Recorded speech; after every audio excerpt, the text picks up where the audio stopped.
सदाशिवसमारम्भां शङ्कराचार्यमध्यमाम् अस्मदाचार्यपर्यन्तां वन्दे गुरुपरम्पराम्. நம்ம இந்த பண்டிதன் கவி அப்படின்ற பாடலை பார்த்துட்டு இருந்தோம். இதுல ஆவுடைய கால் எப்படி அஜ்ஞானம்தான் நம்மளுடைய எல்லா துக்கத்துக்கும் காரணம். அந்த அஜ்ஞானத்தை போக்கணும்னா ஞானம் ஒன்றுதான் வழி. ஞானம் வேண்டும் என்றால் குருவிடம் போய் சரணடைவதுதான் வழி, வேற வழி இல்லை. ஏன்னா இந்த ஞானமானது என்னை பற்றின ஞானம். இது வேற எந்த பிரமாணம் மூலமாகவும் என்னால் அறிய முடியாத ஒன்று. ஏன்னா பிரத்யக்ஷமா இருக்கட்டும், அனுமானமாக இருக்கட்டும், இப்போ இருக்கிற விஞ்ஞானமாக இருக்கட்டும், இந்த காலத்தில் இருக்கிற விஞ்ஞானமும் பிரத்யக்ஷ அனுமானம் தான், வேற எதுவும் இல்லை. இன்னும் இந்த காலத்துல பிரத்யக்ஷமானது இன்னும் கொஞ்சம் சிறப்பா இருக்குன்னு சொல்லலாம். ஏன், நம்ம கிட்ட டெலஸ்கோப் இருக்கு, மைக்ரோஸ்கோப் இருக்கு. அந்த மாதிரி பிரத்யக்ஷத்தினால் தெரிந்து கொள்ள விஷயங்கள் இன்னும் நிறைய ஆயிருக்கு அப்படி சொல்லலாம். அதே மாதிரி அனுமானமும் அதனால் இன்னும் சிறப்பாக ஆயிருக்குன்னு சொல்லலாம். ஆனா விஞ்ஞானம், சயின்ஸ் அப்படின்றதெல்லாம் இந்த பிரத்யக்ஷ அனுமானத்துக்குள்ள உட்பட்டதுதான். அப்படின்னா நம்மளை தவிர இருக்கிற இந்த அறியப்படும் உலகம், ஆப்ஜெக்டிவ் வேர்ல்டுன்னு சொல்றோம், அதை பத்தின ஞானத்தை தான் விஞ்ஞானமானது நமக்கு கொடுக்க முடியுமே தவிர, விஞ்ஞானிகளுக்கு இன்னும் கூட மனசுன்னு ஒண்ணு இருக்கிறதே அவங்களால ஒத்துக்க முடியல. மனசுன்னு ஒண்ணு இருக்கா இல்லையான்னு அவங்க இன்னும் வாதம் பண்ணிட்டு இருக்காங்களே தவிர, மனசுன்னு ஒண்ணு இருக்கிறதே அவங்க இன்னும் ஒரு மனதாக அவங்க ஒத்துட்டா மாதிரி தெரியல. ஏன்னா நிறைய பேர் என்ன சொல்றாங்க, மனசுன்னு ஒண்ணு கிடையாது, சும்மா இதெல்லாம் ஏதோ மூளையில கெமிக்கல்லாம் என்னமோ ஆறுது, அதெல்லாம் ஒண்ணுக்கு ஒண்ணு சேர்ந்து அந்த கெமிக்கல் ரியாக்ஷன் தான் உனக்கு மனசு மாதிரி தெரியறதுன்றான். இங்கிலீஷ்ல சொன்னா mind is an epiphenomenon of matterன்னு சொல்றாங்க. எபிஃபினாமினா உண்மையா அது இல்லை, அது ஏதோ இருக்கிற மாதிரி இருக்கு, அவ்வளவுதான். ஆனாலும் விஞ்ஞானிகளே, நிறைய விஞ்ஞானிகள் என்ன சொல்றாங்க, மனசு அந்த மாதிரி இருந்தா மனோநிலை எப்படி உடலை பாதிக்க முடியும் அப்படின்ற கேள்விலாம் வருது. ஏன்னா நிறைய நம்ம என்ன பாக்குறோம், வியாதிகள் எல்லாமே கூட என்ன சொல்றாங்க, உனக்கு ஸ்ட்ரெஸ் இருந்தா இந்த மாதிரியான வியாதிலாம் வருது அப்படின்னா, ஒரு மனோநிலையானது உடலை பாதிக்கிறதுனா இல்லாத ஒரு விஷயம் எப்படி உடலை பாதிக்க முடியும்ன்ற கேள்விலாம் வருது. அதனால அதுலயே பலவிதமான விவாதங்கள் போயிட்டு இருக்கு. ஆனா நம்ம வேதாந்தம் பேசும் பொழுது அதையும் மீறி நம்ம என்ன சொல்றோம், மனசும் ஜடம்தான் சொல்றோம். நம்ம மனசுன்னு ஒண்ணு இருக்கு. நம்மளுடைய சிருஷ்டியில என்ன சொல்றோம், மனசெல்லாம் சூக்ஷ்ம சரீரம்னு சொல்றோம். சூக்ஷ்மமான விஷயங்கள்லாம் சத்துவ குணத்திலிருந்து, மகாபூதங்களின் சத்துவ குணத்திலிருந்து தோன்றியதுதான் மனசு. ஆனா அதுவும் சிருஷ்டிக்கப்பட்ட ஒரு ஜட வஸ்து தான். ஆனா மனசுன்றது சூக்ஷ்மமாக இருக்கிறதுனால, சத்துவ குண பிரதானமா இருக்கிறதுனால இந்த சைதன்யத்தை அது பிரதிபலிக்கிறது அங்க நிறைய. எப்படின்னா நம்ம சாதாரணமா சூரிய ஒளி எல்லா இடத்துலயும் இருக்குன்னு சொல்றோம்,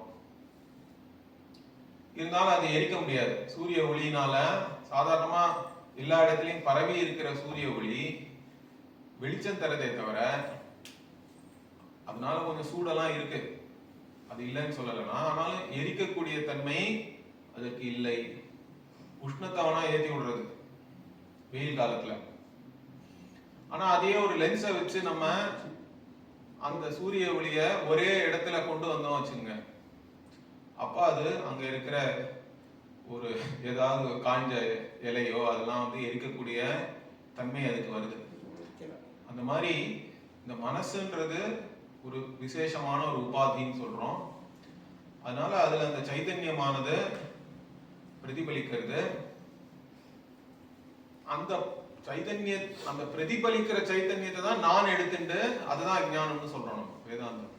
ஏன்னா அந்த மனசுல பிரதிபலிக்கிற சைத்தன்யம் மனசுக்குள்ளேயே அடங்கிடுறதுனால, நான் இவ்வளவுதான், நான் இந்த உடலுக்குள்ளதான் இருக்கேன் அப்படின்ற அந்த எண்ணமானதுதான் அஞ்ஞானம். அதனால குறையெல்லாமும் வருது நமக்கு, அதுவே ஒரு குறையாயிடும். அப்ப நிறைய தேடி ஓடிட்டு இருக்கோம். இப்ப இந்த மாதிரி இருக்கிற சமயத்துல இந்த குருவானவர் அவர் தான் நமக்கு நமக்கு இந்த ஞானத்தை கொடுக்கணும். அப்ப அவர் அந்த ஞானத்தை என்னெல்லாம் எந்த மாதிரியான ஞானம் கொடுக்கிறார்? அந்த ஞானத்தை சஞ்சீவனின்னு இவங்க சொல்லியிருக்காங்க ஏற்கனவே. அந்த ஞானத்துக்கு முன்னாடி அதுக்கு தகுதி வர்றதுக்கும் குருதான் உனக்கு. அவர் முதல்ல ராமநாமத்தெல்லாம் ஜபம் பண்ணுங்க, அதுக்கப்புறம் அதோட சேர்த்து அதை குளிகைன்ட்டாங்க ராமஸ்மரணம்ன்றது. அப்புறம் பக்தியை வளர்த்துக்கோ, அச்சுத பக்தியை. அப்புறம் ஆத்ம ஞானம்ன்றதுதான் அந்த சஞ்சீவனின்ட்டாங்க. ஏன்னா அதுதான் மரணத்திலிருந்து உன்னை விடுவிக்கக்கூடிய ஞானம். அதை பிரத்யட்சமா கொடுத்தார். இருந்தாலும் அந்த ஞானத்தை கொடுத்தாலும் அதை ஜீர்ணம் பண்ற அளவுக்கு, அதை புரிஞ்சுட்டு அந்த ஞானத்தை உள்வாங்கிற அளவுக்கு பக்குவம் இல்லைன்னா அதுக்கான விஷயங்கள்லாம் அப்ப பார்க்கணும். அதுக்கு ஔஷதம்னா அந்த ஔஷதம் வேலை செய்யறதுக்கு நம்ம சாதன சதுஷ்டய சம்பத்தின்றது தேவைப்படுறது. அதுல சமாதி ஷட்க சம்பத்தின்றது ரொம்ப முக்கியம். அதை பத்தி இல்லாம அவங்க சொல்லி இந்த ஞானம் நமக்கு தெளிவாக ஏற்பட்டாலும் அதுக்கு பிரதிபந்தகங்கள் இருக்கலாம், எதிர்ப்பு இருக்கலாம். எந்த மாதிரியான எதிர்ப்பு? ஏற்கனவே இந்த உடலானது பிராரப்த கர்மத்தினால் ஆரம்பித்து விட்டது. அந்த உடலோட நமக்கு இருக்கிற அந்த சம்பந்தமானது பலமான சம்பந்தம் இருக்கு. ஏன்னா நான் என்பதை இந்த உடல்லையே நான் வைக்கிறேன். நான் இந்த உடலை குறிக்கும் பொழுதெல்லாம் அந்த உடலோட நமக்கு இருக்கிற, உடல் மாத்திரம் அல்ல, இந்திரியங்கள், மனசு, இது எல்லாத்துமேலேயே இருக்கிற அந்த சம்பந்தமானது, இதோட கூடியது, அது ரொம்ப அந்த பந்தமானது ரொம்பவே இருக இருக்கு. அது போகணும்னா இந்த ஞானத்துக்கு எப்படி மருந்து வேலை செய்ய பத்தியம் அவசியமோ அந்த மாதிரி இந்த ஞானமானது மருந்து இருந்தாலும் மருந்து வேலை செய்யறதுக்கு தகுந்த சூழ்நிலை தேவைப்படுறது உடம்புக்குள்ளேயே. அதுதான் நம்ம பத்தியம்ன்றோம். அப்போ எதுலாம் நீங்க சாப்பிடலாம், எது சாப்பிடக்கூடாதுன்றது எல்லா விதமான மருத்துவத்துறையிலையும் இருக்கு. அது நம்ம இப்போ அலோபதின்னு சொல்லக்கூடிய மாடர்ன் மெடிசன்லயும் இருக்கு. ஒரு சில மருந்துலாம் கொடுத்தா ஒரு சில விஷயங்கள்லாம் நீங்க சாப்பிடக்கூடாது. ஆயுர்வேதத்துல ரொம்பவே இருக்கு. பத்தியம்ன்றது மிகவும் முக்கியமான ஒரு விஷயம். இங்க அந்த பத்தியம் ஆனது தேவை. அப்படின்னா ஞானம் ஏற்பட்ட பிறகும் அதே ஞானத்தை மறுபடியும் சிந்தனை செய்யணும். அது நம்ம மனசை விட்டு போகாத அளவுக்கு கவனமா இருக்கணும்.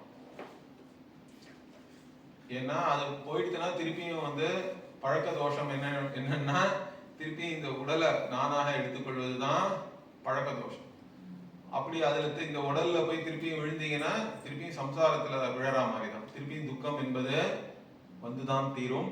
அதையும் அவங்க அழகா சொல்றாங்க. இப்ப பத்தியம் இல்லாமல் போய்விட்டால் என்ன ஆகும்? துசங்கம் வந்துருன்றாங்க. துசங்கம்ன்றது இந்த உடலோட இருக்கிற சங்கம் தான். சத் சங்கம் ஒரு விதத்துல சத் சங்கம்னா என்னது? பிரம்மத்துடன் நான் இருப்பது சத் சங்கம். உடலோட இருக்கிற நானை உடலோட சேர்த்துட்டா அது துசங்கம்னு சொல்றோம். அது தவிர துசங்கம்னு சாதாரணமா என்ன சொல்றோம்? இந்த வேதாந்தத்துல யாருக்கு விருப்பம் இல்லையோ அதை பத்திலாம் கவலைப்படாம விவகாரத்திலேயே உழன்று இருக்கிறவங்க நடுவுல போய் இருந்தாலும் நமக்கு கஷ்டம். அவங்களுடைய வாழ்க்கையில என்னெல்லாமோ இருக்கு. அதுக்குள்ள போய் நம்ம மாட்டிட்டோம்னா எப்படி ஒரு ஆத்துல நமக்கு நீச்சல் தெரிஞ்சா கூட சுழல்லாம் இருக்குன்னு சொல்றோம். சுழல்ல போய் ஒருத்த மாட்டிட்டான்னா அவனுக்கு நீச்சல் தெரிஞ்சாலும் அதுல இருந்து தப்பி வர்றது கஷ்டம் தானே. அந்த மாதிரி இதெல்லாம் இந்த விவகாரம் அதுல இருக்கிறவங்க அவங்களுக்கு சில சமயம் நம்ம இதுல இன்னொரு விஷயம் என்னன்னா, இந்த ஞானம் ஒருத்தருக்கு வந்துடுச்சுன்னா சில சமயம் என்ன தோன்றது, எல்லாருக்கும் போய் நம்ம இதை கொடுக்கணும், இது இவ்வளவு பெரிய விஷயமா இருக்கே, இவ்வளவு நல்ல விஷயமா இருக்கேன்னு நீங்க நினைக்கலாம். அது எங்க சுவாமிஜியும் அதை சொல்லியிருக்காரு. அவர் முதல்ல ரிஷிகேஷ்ல தான் இருந்தார், குடிசையில இருந்தார். அப்ப அப்போ சின்மயானந்த சுவாமி போய் அவர்கிட்ட இந்த மாதிரி நான் பாம்பேல ஒரு சாந்தீபனி சாதனாலயான ஆரம்பிச்சிருக்கேன், அதுல வந்து நிறைய பிரம்மச்சாரிலாம் இப்போ சேர்ந்துருக்காங்க குருகுலத்துல, அந்த குருகுலத்துல நீ தான் வந்து பாடம்லாம் எடுக்கணும்னு சொன்னப்ப, சரி நம்ம போய் இந்த உலகத்தையே மாற்றி விடுவோம், இந்த எல்லாரையும் இந்த பிரம்மச்சாரிகளுக்கெல்லாம் நம்ம வேதாந்தம் சொல்லி கொடுத்து எல்லாரையும் மாத்திடுவோம்னு வந்தாராம். பார்த்தா ஒரு 2 மாசத்துல அவங்க என்ன மாத்திட்டாங்கன்றார் அவர். நான் அவங்கள மாத்திடலாம்னு நினைச்சுன்னு போனா அவங்க வந்து என்ன மாத்திட்டாங்கன்னா, அந்த மாதிரிதான் அதுதான் இவங்க சொல்றாங்க. நம்ம வந்து போய் உலகத்தை மாத்தணும்னு போய் உலகத்துல விழுந்தீங்கன்னா உலகம் தான் உங்களை மாற்றி விடும், தெரிஞ்சுக்கங்க. ஏன்னா யார் எல்லாருக்குமே உதவி செய்யணும்ன்ற எண்ணம் நல்ல எண்ணம் தான், இல்லைன்னு சொல்லல. இருந்தாலும் அவங்கள வந்து உதவி வேணும்னு கேட்டால் ஒழிய யாருக்கும் நம்மளால உதவ முடியாது, அதுதான் உண்மை. நம்ம போய் யாரையும் மாத்திர முடியாது. அவங்களா வந்து நான் மாறணும்னு நினைத்தால் ஒழிய நம்மளால யாரையுமே மாற்ற முடியாது. யார் வந்து மாறணும்னு நினைக்கிறாங்களோ அவங்களுக்கு உதவி பண்ணலாம், அதுல தப்பு இல்லை. ஆனா நான் போய் ஒருத்தனை மாத்துறேன், இதுக்கு இந்த சினிமா இல்லாமல் காரணம், நான் அன்பாலேயே எல்லாரையும் மாத்திடுறேன், அந்த மாதிரிலாம் அவங்க வந்து ஏற்றி விடுறாங்க. அதெல்லாம் வந்து நிஜ வாழ்க்கையில நடக்கிறதா இல்லையான்றது வந்து நமக்கு தெரியாத விஷயம்தான். நடக்கிறதுன்றது ரொம்ப டவுட் தான் எனக்கு தெரிஞ்சு. அதனால நாம போய் எல்லாரையும் மாத்தணும்ன்ற மாதிரியும் சில பேர் விழறாங்க திருப்பியும் போய் இதெல்லாம். அதனால்தான் யார் கேட்கிறாங்களோ அவங்களுக்கு தான் இந்த ஞானத்தை கொடுக்க முடியும். கேட்காமல் இத உன்னுடைய சொந்த பந்தங்களாக இருந்தாலும் சரி, நெருங்கிய நட்பாக இருந்தாலும் சரி, யாருக்கும் இது கேட்காமல் நம்ம கொடுக்க முடியாது. கேட்காம கொடுத்தா இதுக்கு மதிப்பு குறைஞ்சிடும். மதிப்பு அவங்களுக்கு, ஏன்னா அதை பத்தி மதிப்பு இல்லாதவங்க கிட்ட போய் இதை பத்தி நம்ம பேசினோம்னா அவங்க ஏதாவது அதை குறைச்சி பேசினாலும் நமக்கு அப்புறம் கஷ்டமாயிடும். அதனால பேசாம இருக்கிறது தான் நல்லது. யார் கேட்கறாங்களோ அவங்களுக்கு தான் இந்த ஞானத்தை கொடுக்க முடியுமே தவிர எல்லாருக்கும் நம்ம இந்த ஞானத்தை கொடுக்க முடியாது, அது இருக்கு.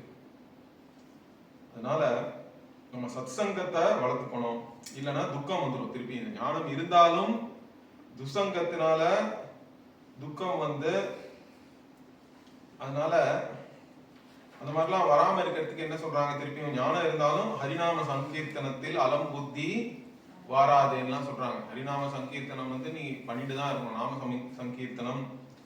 அது மாத்திரம் இல்ல, சொரூப விசாரம், நான் யார் என்ற அந்த விசாரமானது விடாமல் இருக்கணும்.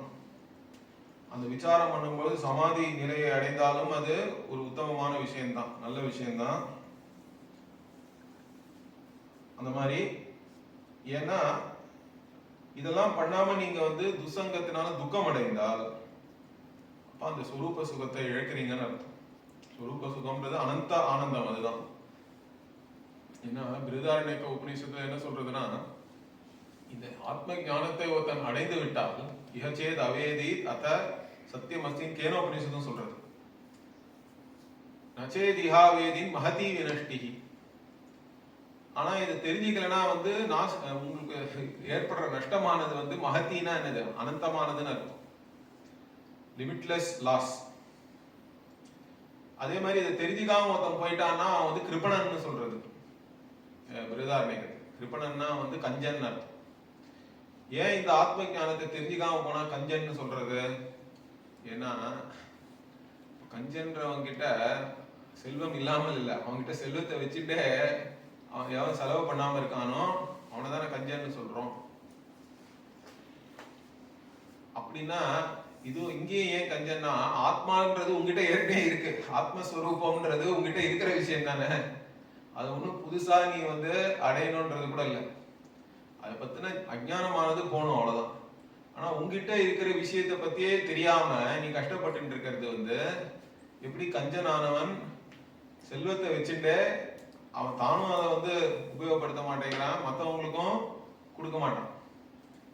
அந்த மாதிரி இருக்கிறதுல என்ன பிரயோஜனம்? அதனால இந்த மாதிரி கஞ்சமாலாம் இல்லாமல் இந்த ஆத்ம அஜ்ஞானத்தை முழுமையா போக்கணும்னா என்ன, எப்பொழுதுமே இந்த அனுதினமும் இதை பத்தி சிந்தனை இருக்கணும். ஆத்மாவிலே அனுதினமும் சிந்தை பண்ணி ரத்ன பரீட்சை அப்படின்னா எது நித்தியம் எது அநித்தியம், எது சத்தியம் எது மித்யா, எப்படி ஒரு எந்த விதமான நம்ம தங்கம்லாம் பண்றான் அவங்க கிட்டலாம் போனா ஒரு ஒரு ஏதோ ஒன்றுத்தை நம்ம கொடுத்தோம்னா அது தங்கமா இல்லையான்னு அவங்க பரீட்சை பண்ணி சொல்லிடுறாங்க.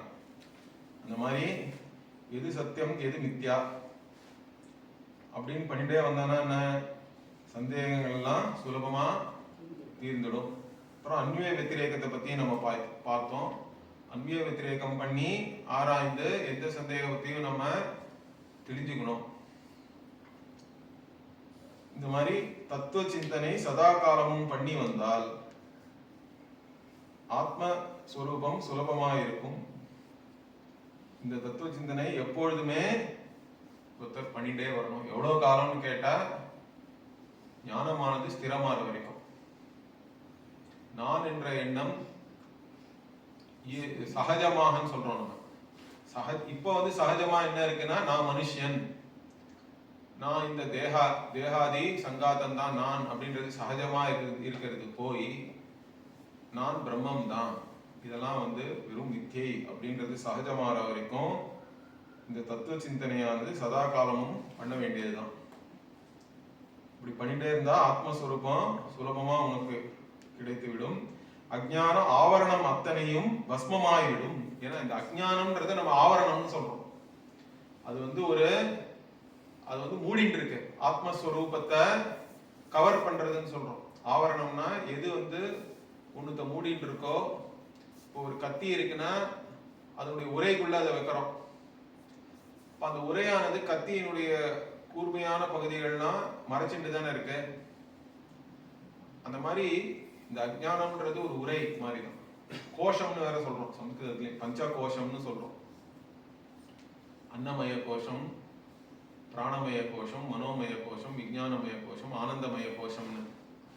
ஏன் அதை கோஷம்னு சொல்றோம்னா பாஷ்யக்காரர் கோஷவத் ஆச்சாதனியா அப்படின்ற, எப்படி கோஷமானது ஒரு உரையானது அதுக்குள்ள இருக்கிற கத்தியை மறைக்கிறதோ, வாளை மறைச்சு வச்சுட்டு இருக்கிற மாதிரி இந்த கோஷமானதுனா உண்மையான கோஷம் இல்லை. அதனாலதான் கோஷவத்து அப்படின்ற, கோஷத்தை போல மறைக்க கூட தன்மை உடையதுன்னா. ஏன்னா இந்த அஜ்ஞானம்ன்றது உண்மை கிடையாது. அஜ்ஞானமும் ஒரு பொய் தான், அது மெய் இல்லை. பொய்யாக இருந்தாலும் மெய்யை மறைக்கின்ற சக்தியானது அதுக்கு இருக்கு. அதுதான் நம்ம ஆவரண சக்தின்னு சொல்றோம். ஆவரணம் இல்லாமல் விக்ஷேபம் இருக்க முடியாது. விக்ஷேபம்ன்றது என்னது?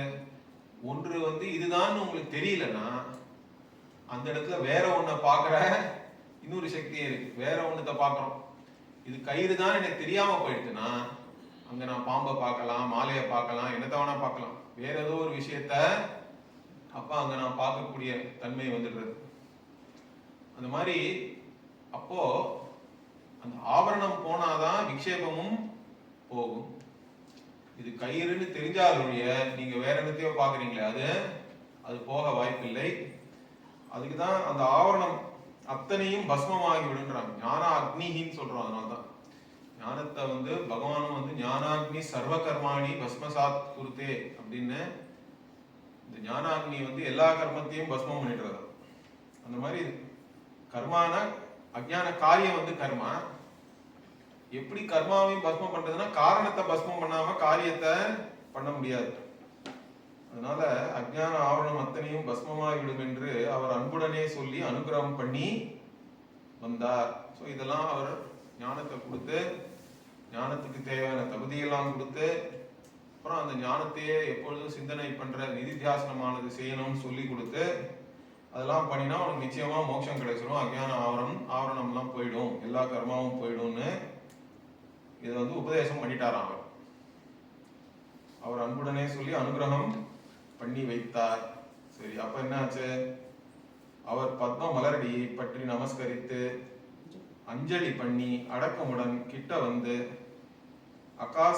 ஆகாமி சஞ்சித பிராரப்தங்கள் ஞானாக்னியால் தக்தமாய்விடும் என்று சொன்னீர். பிராரப்தம் சேஷிக்க காரியம் ஏது சொல்லுமையா அப்படின்னு அவங்க கேள்வி கேட்கிறாங்க. நான் சொன்னதுதான். ஏன்னா கீதையிலையும் பகவான் என்ன சொல்றார்? ஞானாக்னி சர்வ கர்மாணின்னு சொல்றார். எல்லா விதமான கர்மங்களையும் அது எரித்து விடும்.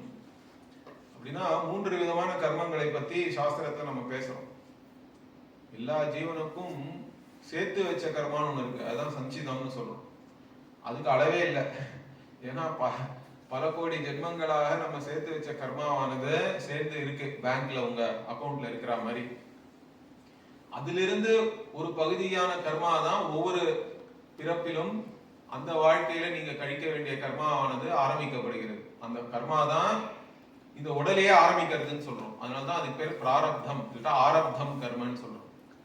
இந்த உடலை, இந்த பிறப்பை உங்களுக்கு ஆரம்பிப்பதற்கு காரணமாக இருந்த அந்த ஒரு பகுதி, உங்க சஞ்சித்திலிருந்து எந்த பகுதி வந்து இந்த பிறப்பை உங்களுக்கு ஆரம்பிக்கிறதுக்கு காரணமா இருந்ததோ, எந்த கர்மா வந்து இந்த பிறப்புல நீங்க கழிக்கணும்னு எடுத்து ஒதுக்கப்பட்டிருக்கிறதோ அத பிராரப்த கர்மம், ஆரப்த கர்மம்னு சொல்றாங்க. அது ஆரம்பிச்சிடுச்சு ஏற்கனவே. அந்த கர்மமானது பாஷ்யக்காரர் சங்கரர் அதை பத்தி என்ன சொல்றார், அது வந்து வில்லில் இருந்து ஏற்கனவே எய்த அம்பு மாதிரி, வில்ல விட்டு அது போயிடுது. அந்த அம்பு ஏற்கனவே வில்ல விட்டு போயாச்சு. அதனால அது அதனுடைய அந்த வேகமானது குறையிற வரைக்கும் அது போயிட்டு தான் இருக்கும்.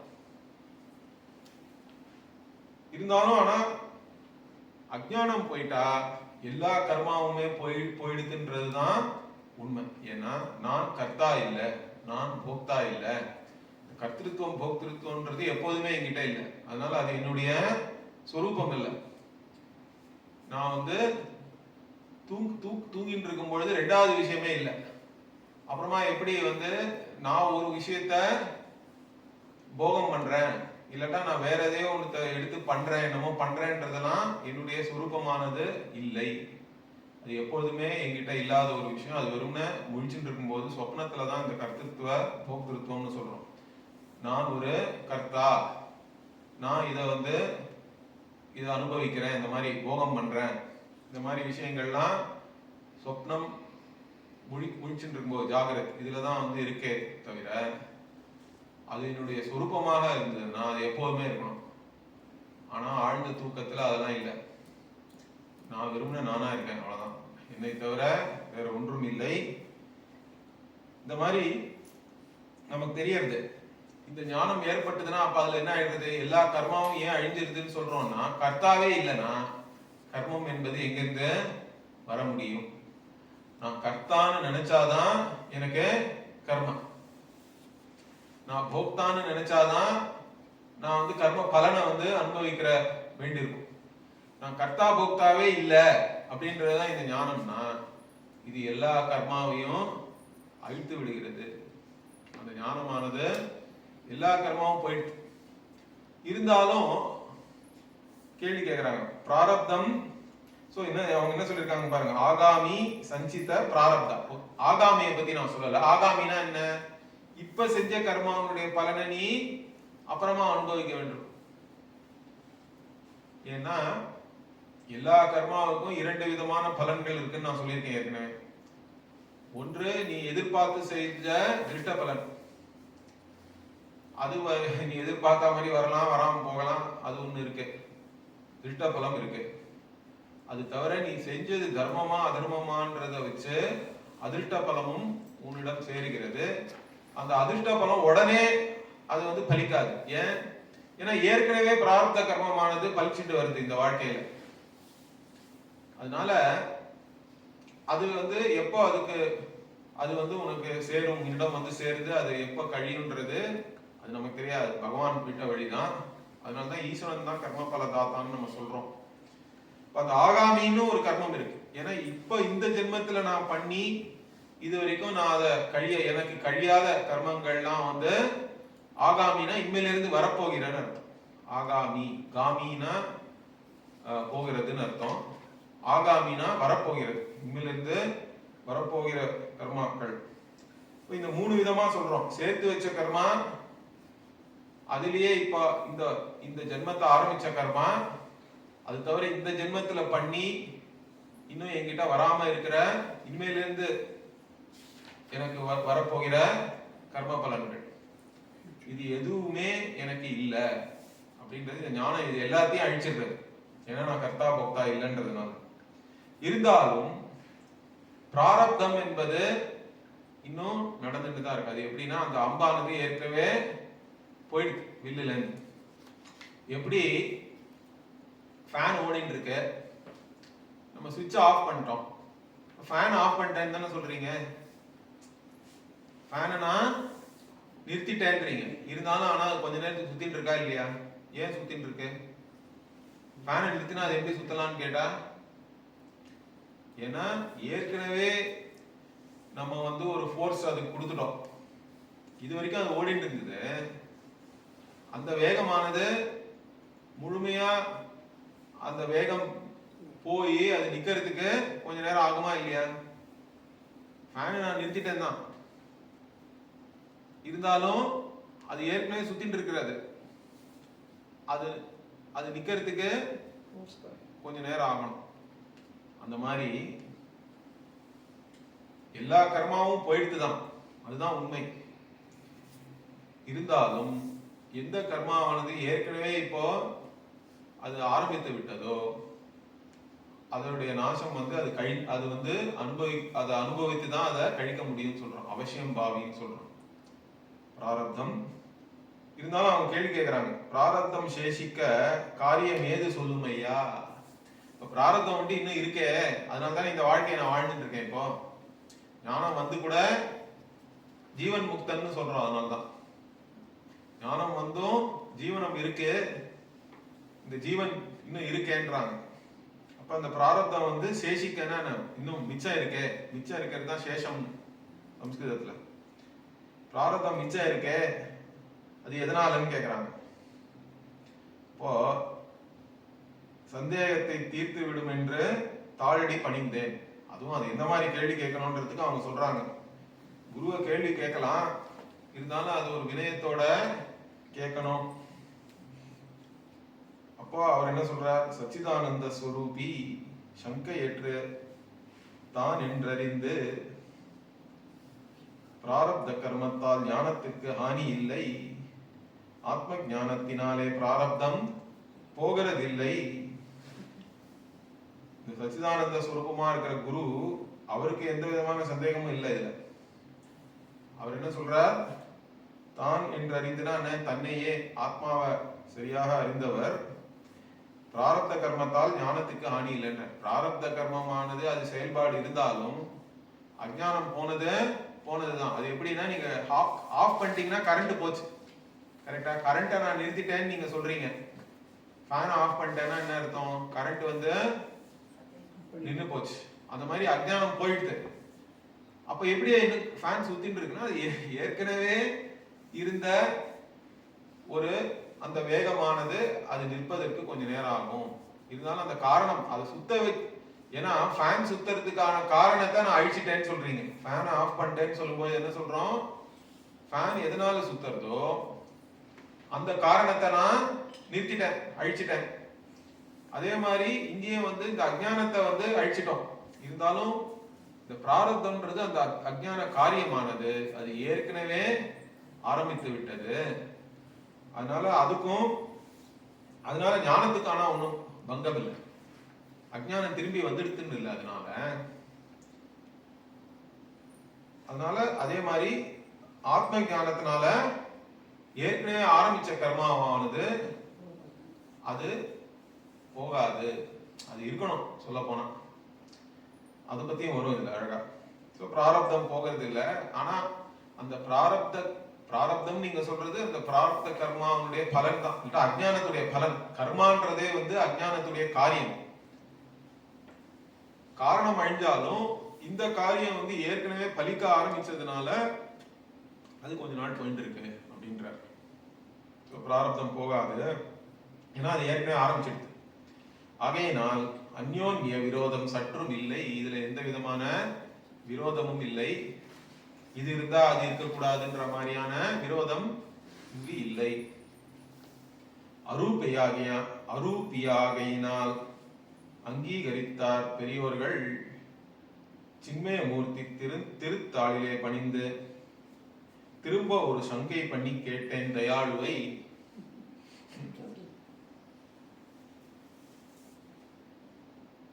அவர் வந்து பெரியோர்கள் வந்து இதெல்லாம் வந்து பெரியவர்கள் அங்கீகரித்தார்னு ப்ளூரல்ல இருக்கிறதெல்லாம் மரியாதைக்காக அவங்க போட்டிருக்காங்கன்னு எடுத்துக்கணும். அவர் வந்து அரூபி, அவருடைய சொரூபம் வந்து அதுல எந்த நாம ரூபமும் இல்லை. அவர் வந்து இந்த மாதிரி எனக்கு பதில் சொன்னார்ன்றதான் அவங்க அங்கீகரித்தார். பெரியவராக இருக்கிறவர் சின்மயமூர்த்தி, அவருடைய சொரூபத்தையே திருப்பி இந்த மாதிரி நிறைய வார்த்தைகளால சொல்றாங்க. ஆத்மஸ்வரூபம் இதெல்லாம் வந்து இதான் ஆத்மஸ்வரூபம். அந்த மாதிரி இருக்கிற குருவனுடைய திருப்பியும் காலில் பணிந்து இன்னொரு சங்கைனா சந்தேகம். சங்கான் சம்ஸ்கிருதத்துல சொல்றோம்ல, சந்தேகம். சந்தேகம்ன்றதும் சம்ஸ்கிருதம் தான். தமிழ்ல வந்து ஐயம்னு சொல்லணுமா? ஐய சரி, அதுதான். ஆனா நம்ம இப்ப இந்த காலத்து தமிழ்ல சந்தேகம்ன்றது பிரபலமான வார்த்தையா தான் இருக்கு. ஐயம்னு சொன்னா வந்து நீ உனக்கு பயமா இருக்குன்ற மாதிரி ஒரு அர்த்தம் வேற இருக்கு அதுல.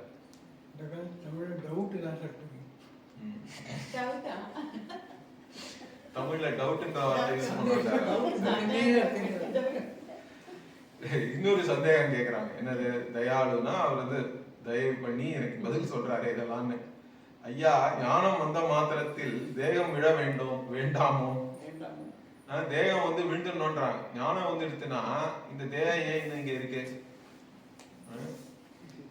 தேகம் இருந்த உழவு சொல்லும் நீர் தேசிகரே, ஏன் வந்து இந்த தேகம் இருக்கு அப்படின்றத நீங்க தான் சொல்லணும். ஞானம் வந்தா இந்த தேகம் போயிட வேண்டாமா? ஏன்னா இந்த மாதிரி ஒரு சந்தேகம் இருக்கு. சில பேர் சொல்றாங்க அந்த மாதிரி எல்லாம் கூட. உண்மையான ஞானினா அவர் அப்படியே காற்றோடு மறைந்து விட வேண்டும், இந்த மாதிரிலாம் சில எண்ணங்கள் போயிட்டு இருக்கு. அப்படி ஆக வேண்டாமான்னு கேக்குறாங்க. ஏன்னா இந்த தேகம்ன்றதே அஜ்ஞான காரியம்னு தான் சொல்றோம். திருப்பி அதே தான். தேகமானது பிராரப்தத்தினால ஆரம்பிச்சது. இந்த கர்மாவுக்கே காரணமான அஜ்ஞானத்தையே அழிச்சிட்டோம்னு சொல்லும் பொழுது எப்படி வந்து காரணம் போன அப்புறம் காரியம் கொஞ்ச நேரம் இருக்க முடியுமான்ற கேள்வி வருது திருப்பியும். அதே தான் அவங்க கேட்கறாங்க வேற மாதிரி. தேகம் வந்து விழுந்துட வேண்டாமா, ஏன் இன்னும் இருக்குன்றாங்க. உடனே அவருக்கு அதுக்கு பதில் என்ன சொல்றாரு? அம்மா, ஞானம் வந்த மாத்திரத்தில் தேகம் விழுமானால் அஜ்ஞான ஜனங்களுக்கு யாராலே விமோச்சனமாம்னு கேட்டாரு. ஞானம் வந்தவனா உடனே விழுந்துட்டாங்க, அப்புறம் குருன்னு ஒருத்தன் இருக்கவே முடியாது. யார் வந்து மற்றவங்களுக்கு எல்லாம் சொல்லி தர்றது? குரு சிஷ்ய பரம்பரைன்றதே இருக்க முடியாது. ஈஸ்வரனே இருக்க முடியாது. ஈஸ்வரனை சர்வக்கியம்னு சொன்னா இந்த ஆத்ம ஞானமும் ஈஸ்வரனுக்கு இருக்கணுமே. அதனால ஈஸ்வரனுக்கு வந்து இந்த உலகமே தேகம்னு சொல்றோம் நம்ம. அந்த மாதிரி எடுத்துக்கணும், புரியுதா? அப்படி இருக்கிறதுல அப்ப அஜ்ஞான ஜனங்களுக்கு யாரால விமோச்சனம் கிடைக்கும்? குரு சிஷ்ய பரம்பரை இந்த விவகாரம்லாம் இல்லாம போயிடும். அதனாலதான் ஜீவன் முக்தன்றதை நம்ம ஒத்துக்கணும். நம்ம வேதாந்திகள் ஒண்டிதான் இந்த ஜீவன் முக்தியை பத்தியே பேசுறோம். மற்றவங்க எல்லாம் அங்க எங்கேயோ போகணும், நீ செத்தப்புறம் தான் உனக்கு மோட்சம்ன்றான்.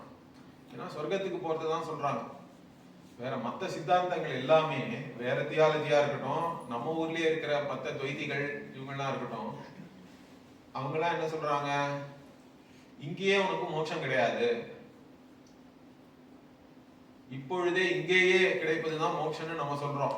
மோட்சம்னா அது இங்கேயே இப்பொழுதே கிடைக்கணும்.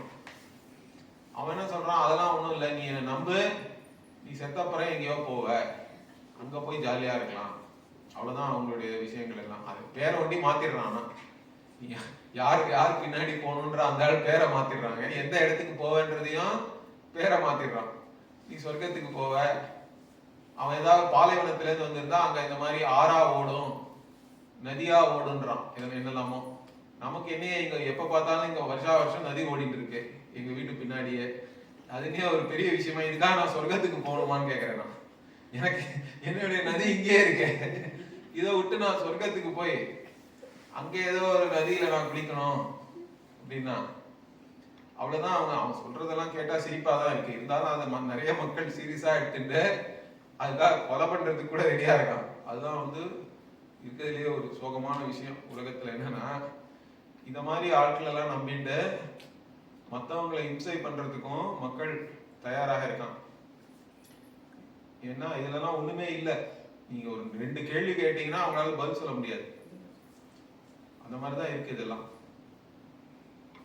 அதனால இனிவே இங்க வந்து தேகம் விழ வேண்டாமோனா அதான் இவர் சொல்லிட்டார். தேகம் விழுந்துருச்சுன்னா இந்த சாஸ்திர சிரவணமே பண்ண முடியாதுமா. யார் அப்புறம் விமோசனம் கொடுக்கறது? அஞ்ஞானிகளாக இருக்கிறவங்களுக்குலாம்.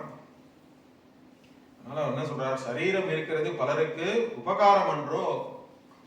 சரீரம் இருந்தாதானே நம்ம வந்து உபகாரம் பண்ண முடியும் என்று காரணம் கருணாமூர்த்தின்னு இருக்கணுமா, காரணமூர்த்தின்றாங்க இருக்கணும். காரணமூர்த்தி உரைத்தார் கருணையுடன். ஓகே, கருணை அப்புறமா வந்துருக்கு. காரணமூர்த்தின்னு ஏன் சொல்றேன்னா, குருவே வந்து ஈஸ்வரன் மாதிரி தான். சாதாரணமா ஈஸ்வரனை தான் வந்து முதல் காரணம்லாம் சொல்றோம். ஆனா இங்க வந்து ஈஸ்வர சுரூபமாகவே அவர் இருப்பதனால குருவும் காரணமூர்த்தி அப்படின்னு பேர் கொடுத்துட்டாங்க. காரணமூர்த்தி உரைத்தார் கருணையுடன். ஐயா, பிராரப்த கர்ம பலன் நசித்து போகும் அளவில் ஷரீர ஜெகத் வாசனை செய்வதும் குறையாதே, பூர்வம் போல் தோன்றுவதை போக்கும் வகை சொல்லும் ஐயா அப்படின்றாங்க. அப்படின்னா இது முக்கியமான விஷயம் தான். இதுதான் நிதித்தியாசனம்ன்றது முக்கியம். அனுதினமும் சிந்தனை பண்ணோம்லாம் சொன்னது வந்து இந்த ஒரு விஷயத்த வச்சுட்டு தான். என்னது இங்க, ஏன்னா ஞானிக்கு கூட பிராரப்தம்ன்றது இருக்கதான் செய்யுது. பிராரப்தம்ன்றது பலமான விஷயமும் பாஷக்காரரே ஒத்துக்கிறார். அப்ப அது இருந்தாலும் அதை நம்ம வந்து பாதிக்காமல் இருப்பதற்கு என்ன பண்ணணும் அப்படின்னு கேட்கிறாங்க. நசித்து போகும் அளவில்னா, ஏன்னா அதை வந்து நசிக்கணும், இல்லைன்னா திருப்பியும் என்ன ஆயிடும்ன்றாங்க, சரீர ஜெகத் வாசனை செய்வதும் குறையாதுன்னா என்ன, சரீரத்தின் மேல நான்ற எண்ணம் திரும்பியும் வந்துடுச்சுன்னா என்ன பண்றது? வந்தா அது கஷ்டம்தான். இந்த ஜெகத் உண்மை, நான் இந்த வெறும் சரீரம் தான், இந்த ஜெகத்துல இருக்கிற ஒரு சரீரம் தான் நான்ற எண்ணம்லாம் வந்ததுன்னா அது கஷ்டம்தான். அதுதான் வந்து சம்சாரம். ஸோ அது முன்னாடி மாதிரி பூர்வம் போல அது வந்துடுச்சுன்னா என்ன பண்றது? அது தோன்றுவதை போக்கும் வகை சொல்லுமையான்றான். இந்த மாதிரிலாம் ஏற்படாம இருக்கிறதுக்கு என்ன பண்ணணும் அப்படின்னா, அது பத்திரம் என்ன சொல்றாங்க, பிராரப்த கர்மம் நசித்து போகும் அளவில் சுகதுக்கம் கூட உடந்தையாகவே இருக்கும். கர்மம் நசிக்கும் போது காரியமும் தானே நசிக்கும். இதனால இந்த பிராரப்த கர்மம் நசித்து போற வரைக்கும், போகும் அளவில்னா இந்த இடத்துல போற வரைக்கும் சுகதுக்கம்ன்றதும் கூடவே தான் வரும். சுகதுக்கம்ன்றது இருக்கும். ஆனா இதெல்லாம் அதனால்தான் பகவான் என்ன சொல்றார் கீதையில, குணா குணேஷு வர்த்தந்தே. இது உடம்பு இருக்கிற வரைக்கும் உடம்புல கஷ்டம் இல்லாம இருக்குன்னு சொல்லவே முடியாது. ஞானிகளுக்கும் ரமண மகரிஷி இருந்தார், அவருக்கும் என்னெல்லாமோ கஷ்டம்லாம் வந்தது, கேன்சர்லாம் வந்தது, அதுதான் ஆபரேஷன்லாம் பண்ணாங்க பாவம். அவருக்கு உடம்பு வலிக்காம இருக்குன்னு சொல்ல முடியாது. உடம்பு வலிச்சாலும் அவர் காட்டிக்காம இருந்தாருன்னு வேணா நம்ம சொல்லாமே தவிர, அதெல்லாம் பொறுத்துக்கிற அளவுக்கு அவருக்கு மனப்பக்குவம் இருந்தது. அதனால இருந்தாலும் அந்த ஒரு ஞானியுடைய உடம்பு, கிருஷ்ணரே வந்து அம்படிப்பட்டு தான் செத்தாருன்னு இருக்கு. கிருஷ்ணருடைய உடம்பும் அந்த மாதிரிதான். அது அது இந்த உலகத்தை விட்டு போகணும்னு வந்தப்போ அவர் வந்து ஏதோ ஒரு வேடனுடைய அம்பு பட்டு அந்த உயிர் நீத்தாருலாம் இருக்கு கதை. இந்த மாதிரி சரீரம்னு இருந்தா சுகதுக்கம்ன்றது அந்த சரீர அளவுல இருக்கும். இருந்தாலும் இது எதுவும் இதுக்கும் எனக்கும் சம்பந்தம் இல்லைன்னு இருக்கிறது தான் ஞானம். அதனால அந்த அது நசித்து, பிராரப்த கர்மம் நசித்து போற வரைக்கும் சுகதுக்கம்ன்றது இருக்கும். ஆனா இந்த கர்மம் பிராரப்த கர்மமும் நசித்துடுதுன்னா அப்புறம் அது அப்போ அது விதேக முக்தின்னு சொல்றோம். காரியம் தானே நசிக்கும்னா என்ன, பூர்ண முக்தி ஏற்பட்டுறது. இது வந்து சாந்தோக்கிய உபநிஷத்துலயும் சொல்லியிருக்காங்க. வந்து அது தவிர விமுக்தஸ்ட விமுச்சியத்தேன்னு வேற கட்டோபனிஷத்துலாமும் சொல்லியிருக்கு. எவன் விமுக்தனாக இருக்கிறானோ, எவன் முக்தி அடைந்தவனாக இருக்கிறானோ அவனுக்கு தான் திருப்பி முக்தி வருதுன்னா என்ன, இந்த உடம்பும் போயிடுத்துனா பிராரப்த கர்மமும் முடிஞ்சிருச்சுன்னா அவன் வந்து விதேக முக்தி அடைந்து விடுகிறான். அந்த வந்து வேதாரண்யத்துல அப்புறமா என்ன சொல்றது, தஸ்ய பிராணாகான உத்கிராமந்தேன்னு சொல்லிட்டு. இந்த மாதிரி ஞானி அவனுடைய உடல் விழுந்தால் அந்த சாதாரண மக்களுக்கு வந்து அந்த பிராணனானது வேற ஒரு உடம்பு போய் எடுத்துக்கும் அப்படின்னு உபநிஷத் சொல்றது. ஆனா இந்த ஞானத்தை அடைந்தவனுக்கு என்ன, அந்த பிராணன் என்பது மேலேயே எழாதான், அது திருப்பியும் போய் அப்படியே ஈஸ்வர சுரூபத்தோட போய் கலந்துருன்றாங்க. அந்த பிராணனானது வேறு ஒரு உடம்பை எடுக்காது, அது அந்த அதனுடைய காரணமான பஞ்ச மகாபூதங்கள்லயே போய் கரைந்து விடும் அப்படின்னு தஸ்ய பிராணாகான உத்கிராமந்தே இந்த மாதிரிலாம் உபநிஷத்துல சொல்லியிருக்கு. இருந்தாலும் அது இருக்கிற வரைக்கும் இருக்கு. இருக்கும் பொழுது ஆனா எப்படி இருக்கணும், பரமார்த்த புத்தியினால் வாராது ஒரு காலம் தக்த பட்டம் போல் ஜகத்தும் தேகமும் தோன்றும். இதுக்கு இன்னொரு திருஷ்டாந்தம் என்ன சொல்றோம்னா, ஜீவன் முக்தனுக்கு இந்த உடம்பெல்லாம் வந்து மெய் இல்ல, இதெல்லாம் வெறும் பொய் தான். பாரமார்த்திக சத்தியம்ன்றது ஆத்மாதான், சைத்தன்ய ஸ்வரூபம் தான். இந்த உடம்பெல்லாம் வெறும் ஒரு தோற்றம் தான், அதனால இது உண்மை இல்லை அப்படின்ற அந்த பரமார்த்த புத்தி இருக்கணும். இருக்கு, அப்படி இருந்தாதான் ஞானி. அந்த மாதிரி புத்தி இருக்கிறதுனால இந்த உடம்பெல்லாம் என்ன ஆயிடுது, தக்த பட்டம்னா என்னது, எரிக்கப்பட்ட ஒரு பட்டம்னா வந்து துணி. சில சமயம் துணி இல்லாட்டா இந்த இது கூட சொல்றோம் நம்ம, பாம்பினுடைய அந்த தோலை உரிச்சிட்டு பாம்பு போயிட்டா கூட அந்த தோல் வந்து பாம்பு மாதிரியே இருக்கு பார்த்தா, அது தரையில கிடக்கும் பொழுது. இல்லாட்டா ஒரு ஏதோ ஒன்று எரிச்சிட்டா கூட எரிஞ்ச அப்புறமும் அது அப்படியே இங்க இருக்கிற மாதிரி இருக்கு. அது தொட்டானா புசுக்குன்னு விழுந்துடும், அது வேற விஷயம். தொடாத வரைக்கும் அது என்னமோ இருக்கிற மாதிரி இருக்கு, தக்த பட்டம். அதே மாதிரி இந்த ஜெகத்து தேகம்லாம் அந்த மாதிரி தான். அது எரிஞ்சாலும் ஒரு தோற்றம் இருக்கே தவிர அதுல உண்மை என்பது இல்லை. அது பாரமார்த்திக சத்தியம் வந்து வெறும் ஆத்மாதான். இந்த உடம்பு ஜெகத்தெல்லாம் எரிஞ்சு போன ஒரு இந்த நம்மளுடைய துணி மாதிரிதான்.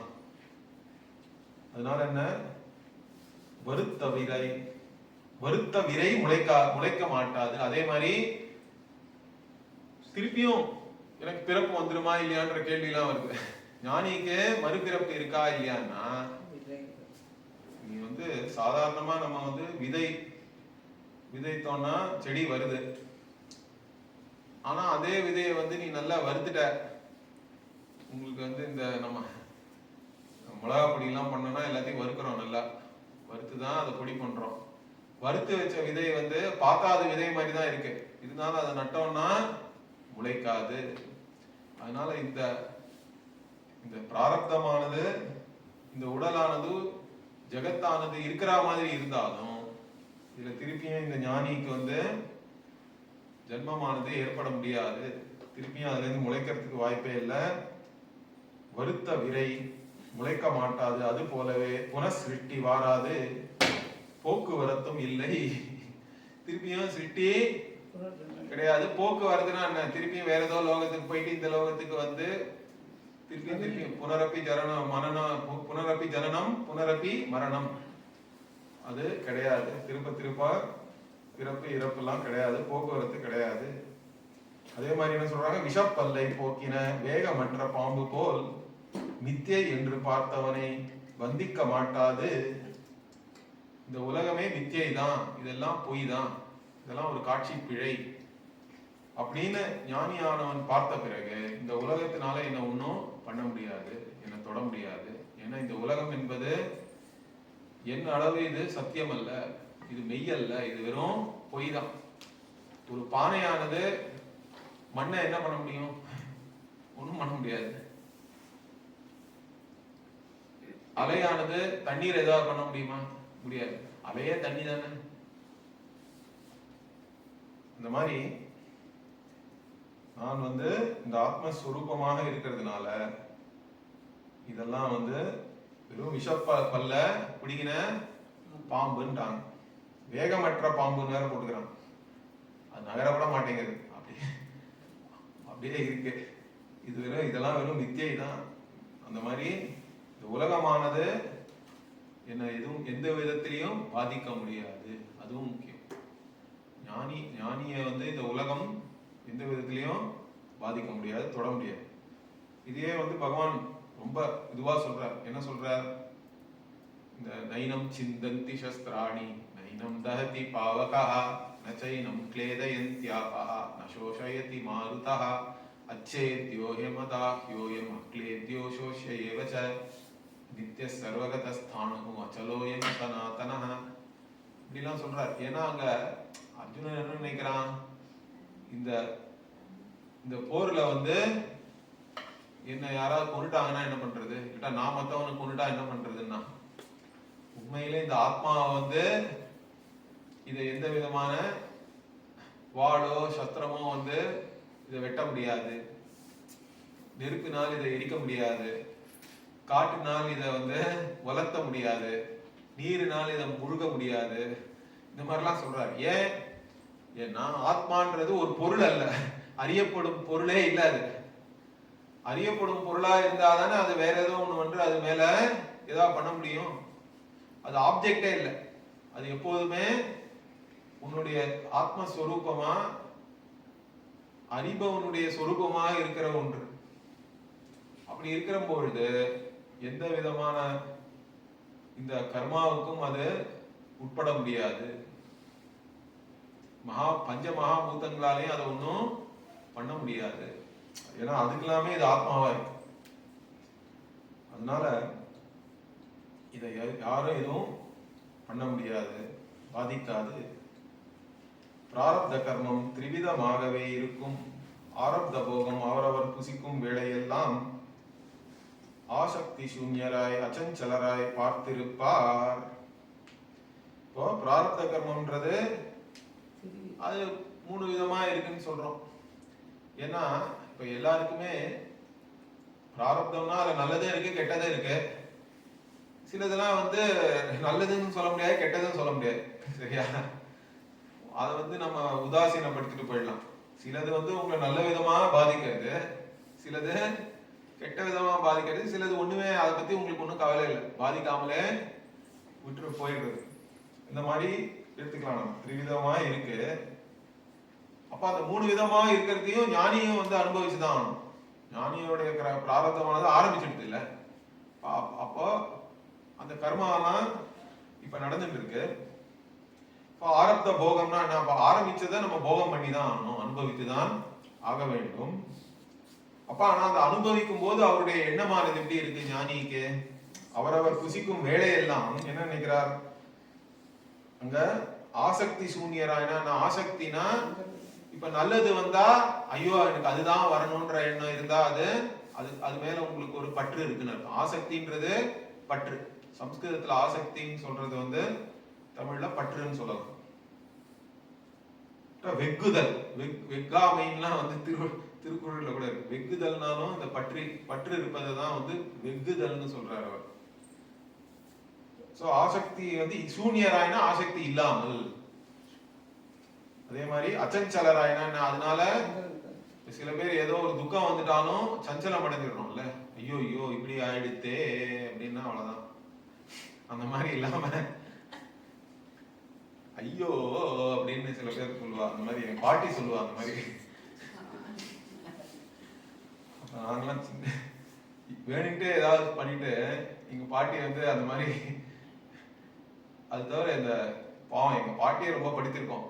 குளிச்சுட்டு வருவா, இதுவா மடியா, அப்பதான் வேணுன்ட்டு பாட்டியை துரத்தின்னு ஓடுறது, தொட்டுடுவோம்.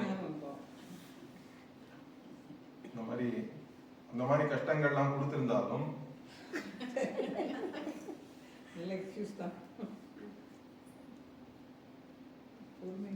கஷ்டம் வந்தாலும் அச்சஞ்சலமாக இருந்து பார்த்திருப்பார். எல்லாத்தையும் பார்த்துட்டு இருக்காரு. அவ்வளவுதான், என்ன வருதோ வரட்டும். திட ஞானத்துடன் இருப்பார். ஜீவன் முக்தர் கான். சோ ஜீவன் முக்தர்ன்றது இந்த அவருக்கு இந்த ஞானமானது எப்பொழுதுமே திடமாக இருக்கிறது. இந்த ஞானம் இருப்பதனால எது வந்தாலும் எந்த பிரச்சனையும் இல்லை.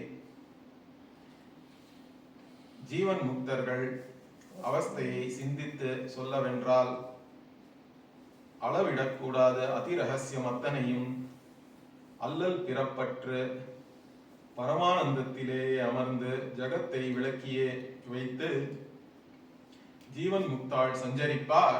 ஜீவன் முக்தர்களுடைய வாழ்க்கையை பத்தியும் அவங்க சொல்றாங்க அழகா. அவர்களுடைய அவஸ்தைனா அவங்களுடைய இந்த ஸ்டேட், அவங்களுடைய அவஸ்தா எப்படி இருக்குன்னா அதை சிந்தித்து சொல்ல வென்றால்னா, அதை பத்தி சொல்லணும்னா, அதை பத்தி யோசிச்சு சொன்னா என்ன, அதுல வந்து அளவிடக்கூடாத அதி ரகசியம் அத்தனையும் இருக்கான். அது எல்லாத்தையும் என்னன்னா அல்லல் பிறப்பட்டுனா என்ன, அவங்களுக்கு இனிமேல இருந்து பிறப்பு என்பது கிடையாது. இந்த பிறப்புலயும் எந்த விதமான அல்லலும் கிடையாது, எந்த விதமான பிரச்சனையோ கஷ்டமோ இல்லாமல் பரமானந்தத்திலேயே அமர்ந்து எப்பொழுதுமே அந்த ஆத்மாவுடைய ஆனந்த ஸ்வரூபத்தையே அதை அறிந்ததுனால அதிலேயே அவங்க அமர்ந்துனா அதிலேயே நிஷ்டை அவங்களுக்கு இருக்குன்னு அர்த்தம். ஜகத்தை விளக்கியே வைத்து, ஜகத்தை விளக்கியே வைத்துனா என்ன அர்த்தம், ஜகத்துன்னு நம்ம தனியா பார்த்தாதானே வந்து நமக்கு பிரச்சனை. இங்க விளக்கின்னு இருக்கலாம், இல்ல விளக்கியேன்னு இவங்க இருக்கு, இதுல விளக்கின்னு சொல்லலாம், ஜெகத்தை விளக்கி வச்சிடலாம். ஏன்னா அது பொய்ன்னு விளக்கிட்டோம்னு சொல்லலாம், விளக்கின்னு எடுத்துட்டா. இங்க விளக்கியேன்னு இருக்கு, அத வந்து ஜெகத் என்னன்னு விளக்கணும்ல, அது என்ன விளங்கி விட்டதனால், ஜெகத்தின் உண்மை உங்களுக்கு விளங்கி விட்டதனால் அதை விளக்கி வைத்திருக்கார்கள் சொல்லலாம் நம்ம. அப்படின்னா இந்த எப்படி பரத்தில் மறைந்தது பார்முதல் பூதம்னு திருமூலர் சொன்ன மாதிரி இந்த ஜெகத்தை விளக்கினான்னா என்ன அர்த்தம், ஜெகத்துல ஒண்ணுமே இல்லை, வெறும் பரமாத்மா ஸ்வரூபம் தான் இங்க இருக்கு. அதுதான் ஜெகத்தை விளக்கியே வைத்து ஜீவன் முக்தாள் சஞ்சரிப்பார்னா அந்த எங்க போனாலும் ஈஸ்வரனை விட்டு எதுவுமே வேறானதாக இல்லை. இந்த ஜீவன் முக்தாள் தன் அவஸ்தையை சீக்கிரமாய் அபியசித்து அநேக சரீரத்தை பார்த்து சிரித்து முருவலிட்டு தாமரை நாயகரை சந்ததமும் பூஜை பண்ணி, இதெல்லாமும் ஜீவன் முக்தர்கள் வந்து தன்னுடைய அவஸ்தையை சீக்கிரமா அபியசித்துனா என்ன, அத அபியாசம் பண்ணின்னு நம்ம சொல்றோம். என்ன இருக்கோ அத, ஆமா. அதுக்கப்புறம் எல்லா மத்த இவ்வளவு அநேக சரீரங்கள் இருந்தாலும் அதெல்லாம் வந்து அதுவும் என்னுடைய ஆத்மா தான், சர்வாத்மா பாவம்ன்றது இருக்கு. அது சிரித்து முருகலிட்டு ஏன் சொல்றோம்னா அவங்க உண்மையா கஷ்டம் என்பதே இல்லை, இருந்தாலும் எல்லாரும் இப்படி கஷ்டப்படுறாங்களேன்னு நம்ம பார்த்தா என்ன பண்றது. அப்புறம் ஈஸ்வரனையும் தாமரை நாயகரை சந்தமும் பூஜை பண்ணி துவைத்த விருத்தி தோணாதே சொரூபமாய் தோன்றி, என்ன இந்த துவைத விருத்தி தோணாதேனா என்ன, இது வந்து உண்மை இல்லை அப்படின்னு, இந்த துவைத விருத்தி எல்லாம் வந்து உண்மை இல்லை, அதெல்லாம் வெறும் தோற்றம் தான். அதுல போய் விழாமல் சொரூபமாய் தோன்றினா என்ன, சொரூபத்திலேயே திடமாக இருப்பது. சொரூப திருஷ்டி வந்து எப்போதுமே அவங்களுக்கு இருக்குன்னு அர்த்தம். 10 ஸ்தலத்தும் பரஞ்சோதியாய் ஜோதியான வஸ்து சுத்த வெளியாய் ஸ்வயம் ஜோதி ஸ்வரூபம் தன்னில் ஆய் விடுவாய். 10 ஸ்தலம்னு இவங்க சொல்றாங்க. 10 ஸ்தலம்னு சாதாரணமா நம்ம பஞ்சபூதம்னு சொல்றோம், மீதி 5 வந்து இவங்க என்ன சொல்றாங்கன்னு தெரியல. ஏன்னா நம்ம சாதாரணமா என்ன சொல்றோம்னா, இல்லட்டா இது சொல்லலாம், 10 ஸ்தலம்னா என்ன சொல்லலாம், 5 ஞானேந்திரியம் 5 கர்மேந்திரியம்னு 10 எடுத்துக்கலாம். ஏன்னா வாழ்க்கை வாழறதே வந்து இந்த இந்திரியங்கள் மூலமா தானே வாழணும். இந்திரியங்களுடைய செயல்பாடு இல்லாமல் உயிர் என்பதே ஒன்றும், அது செயல்படுறது எங்க போய் செயல்படுறதுன்னா இந்திரியம் வழியா தானே உயிர் செயல்படுறது. அதனால அந்த 10 ஸ்தலம்ன்றத 10 இந்திரியங்கள் நீங்க எடுத்துக்கலாம். ஆனா அந்த இந்திரியங்கள் எல்லாம் பரம் ஜோதியா இருப்பது நான். என்னுடைய இந்திரியம் இந்த உடல்ல இருக்கிற இந்திரியம் மாத்திரம் இல்ல, எங்கெல்லாம் இந்திரியம் இருக்கோ அந்த இந்திரியங்கள்லாம் செயல்படுறதுக்கு என்ன காரணம்னா இந்த ஆத்ம ஜோதி தான் காரணம். எல்லா உடல்ல இருக்கிற இந்த 10 ஸ்தலத்திலையும் பரஞ்சோதியான வஸ்து தான் இருக்கு, சுத்த வெளியா இருக்குன்னா என்ன அர்த்தம். அதே மாதிரி எப்படி இந்த வெளி ஆகாசமானது அதுல வந்து எந்த விதமான அழுக்கும் இருக்க முடியாது, மாசு என்பது ஆகாசத்துக்கு கிடையாது. அதனாலதான் பொல்யூஷன் கூட ஏர் பொல்யூஷன் தான் நம்ம சொல்ல முடியுமே தவிர ஸ்பேஸுக்கு பொல்யூஷன்லாம் கிடையாது. எந்த வஸ்து இருந்தாலும் அது வந்து ஆகாசத்தை தொட முடியாது. ஏன்னா ஆகாசம் சூக்ஷ்மமானதுன்னு நம்ம சொல்றோம். ஆனா ஆத்மா என்பது ஆகாசத்தை விடவும் அதி சூக்ஷ்மமான வஸ்து. அதனால அது எப்பொழுதுமே சுத்தமா தான் இருக்கு. சுயஞ்சோதி ஸ்வரூபமா இருக்கு, சுத்த ஸ்வரூபமா இருக்கு. சுத்த வெளியாய் சுயம் ஜோதி ஸ்வஸ்வரூபம் தன்னில் ஆய்விடுவாய். இன்னும் அவருடைய கீர்த்தி எடுத்துரைக்க நீ கேளாய். இப்போ இவங்க ஜீவன் முக்தர்கள்லாம் தன்னுடைய சொரூபத்தை சுயஞ்சோதி ஸ்வரூபமாக தெரிஞ்சுட்டு இருக்காங்க. அதிலேயே லயித்து இருக்கிறார்கள். சுஸ்வரூபம் தன்னில் ஆய்விடுவாய். இன்னும் அவர்களுடைய கீர்த்தி, அவங்களுடைய கீர்த்தி இன்னும் என்னெல்லாம் இருக்குன்றத நான் சொல்றேன், நீ கேளு. என்னது? காம குரோதங்கள் என்னும் கள்ளர்களையும் தான் துரத்தி, அதெல்லாம் சொல்றாங்க. காம குரோதம்ன்ற கள்ளர்கள் எல்லாம் துரத்திட்டாங்களாம் ஜீவன் முக்தர்கள். ஆசைகளற்று அழுக்குகள் ஏறாதே ஆத்ம நதியில் அனுதினமும் ஸ்நானம் பண்ணி, இது மாதிரி அழகான உருவகம். ஆசைகள் என்ற அழுக்கெல்லாம் இல்லாமல் அது சேராம இருக்கணும். வேற இருக்கணும்னா என்ன? தினமும் ஆத்ம நதியில ஸ்நானம் பண்றாங்களாம் அழுக்கெல்லாம் போறதுக்கு. இந்த ஆசைன்ற அழுக்கு. நிராசை என்னும் வஸ்திரத்தை நிர்மலமாகவே தரித்து, அப்புறம் அவங்க போட்டுக்கிற வஸ்திரம் என்னன்னா நிராசை தான் வஸ்திரம். அதுவும் அந்த வஸ்திரமும் அழுக்கா இருக்கக்கூடாது. அதனால நிர்மலமாகவே தரித்து, அழுக்கில்லாத நிராசை என்ற வஸ்திரத்தை தரித்து, கதா சிரவணம் என்னும் கனக குண்டலமும் தான் தரித்து, அப்புறம் சிரவணம் சாஸ்திர சிரவணம் பண்றாங்க, இல்லைன்னா சாஸ்திரத்தை சொல்றாங்க. சுவாத்தியாய பிரவச்சனம்னு சொல்றோம். இதுதான் சம்ஸ்கிருதத்துல கதா சிரவணம்ட்டாங்க. சுவாத்தியாய பிரவச்சனம்னா என்ன? தான் சாஸ்திரம் படிச்சா அதுக்கு பேர் சுவாத்தியாயம்னு பேரு. அது மற்றவங்களுக்கு சொன்னா அது பிரவச்சனம், மற்றவங்களுக்கு எடுத்துரைத்தால். அதனால கதா சிரவணம் என்னும் கனக குண்டலமும் தான் தரித்து, அதுதான் அவங்களுக்கு தங்க குண்டலம். அப்புறம் அச்சுதர் பக்தி என்னும் அடைக்காயும் தானடக்கி. அடைக்காய்னா இந்த பாக்க தான் அடைக்காய்னு போட்டிருக்காங்க. அச்சுத பக்தி என்ற பாக்க வாயில போட்டுட்டாங்க. ஜெகத்தை விளக்கி வைப்பார் ஜீவன் முக்தர்கள் கான். இதெல்லாம் பண்ணி இந்த ஜெகத்து என்ன அப்படின்னு நமக்கு விளங்குற மாதிரி அவங்க விளக்கி வைக்கிறாங்க ஜீவன் முக்தர்கள். அவர்கள் அன்புடனே தந்த ஔஷதம் ஜரித்து, அவங்க எல்லாம் அன்புடனே தந்த இந்த ஔஷதத்தை நம்ம அதை ஜரித்து, சரி இதை முடிச்சிடும், இன்னும் கொஞ்சம் தான் இருக்கு இன்னைக்கு. அனாதியாகவே தொடர்ந்திருக்கும் அஞ்ஞான நோய் விட்டு. இந்த ஜீவன் முக்தர்கள் தான் குரு. ஸ்ரோத்ரியம் பிரம்மனிஷ்டம்னு உபனிஷதே சொல்லியிருக்கு. அந்த மாதிரி குருமார்கள் அவர்கள் அன்புடனே தந்த இந்த ஆத்ம ஞானம் என்கிற ஔஷதத்தை நீங்கள்லாம் ஜீரணம் பண்ணி தரித்து, அனாதியாகவே தொடர்ந்து இருக்கும் அஞ்ஞான நோய் விட்டு, அனாதியாக வருகின்ற இந்த அஞ்ஞான நோயானது போய் அகண்ட ரசம் என்னும் இந்த அன்னத்தில் அபேட்சை உண்டாகும் நித்திய சுகம் என்னும் நித்திரையும் உண்டாச்சு. இந்த அகண்ட ரசம் என்ற இந்த அன்னத்தில் இதே ஒரு சாப்பாடு மாதிரின்றாங்க. அகண்ட ரசமாக இருக்கிற இந்த ஆத்மாவில அதுல உங்களுக்கு அபேட்சைனா அது மேல உங்களுக்கு ஆசை ஏற்பட்டு, அது மேல நித்திய சுகமாக இருக்கின்ற நித்திரையும் உண்டாச்சு. ஜன்ம வியாதி எல்லாம் சிகிச்சை பண்ணி போக்கி வைத்தவருக்கு என்ன கொடுப்போம் என்றெண்ணி. இந்த மாதிரி இந்த ஜென்மமே ஒரு வியாதி தான். அந்த வியாதியெல்லாம் அதுக்கெல்லாம் சிகிச்சை பண்ணி மறுஜென்மம் இல்லாமல் போக்கி வைத்தவருக்கு நான் என்னத்தை கொடுக்க முடியும்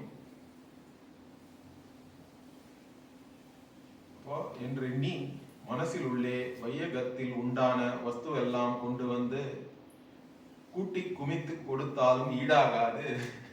மனசுல நீ உலகத்துல இருக்கிற எல்லா விஷயங்களையும் எடுத்துன்னு அதெல்லாம் கூட்டி கொடுத்தாலும் இதற்கு ஈடாகாது. ஏன்னா குருவானவர் உனக்கு கொடுத்தது அனந்தமான விஷயம்.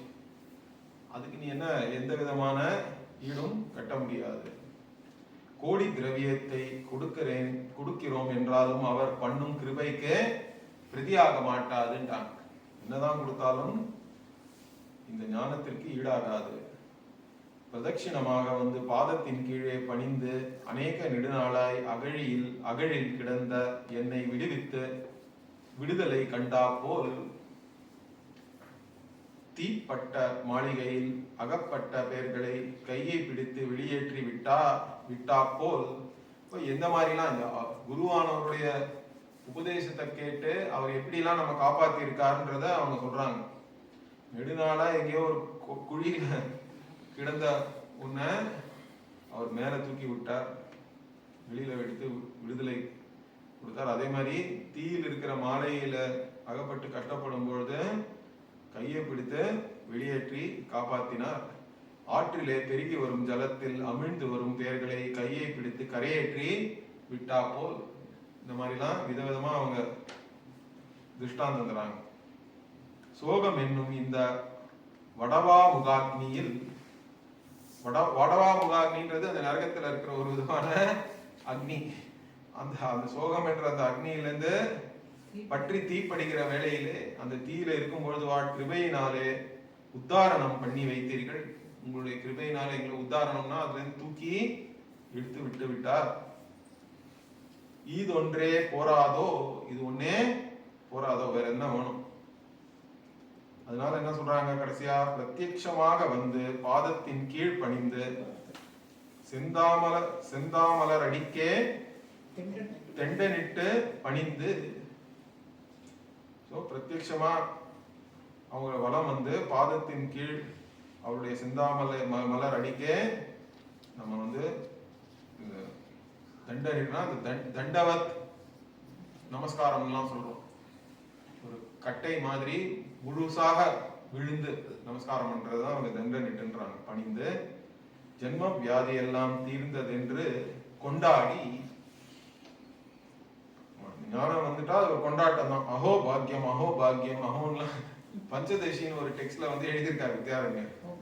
ஞானியனுடைய ஒரு மனோநிலையை பத்தி ஒரு சாப்டருடைய எண்டுல ரொம்ப இன்ட்ரெஸ்டிங்கா இருக்கும்.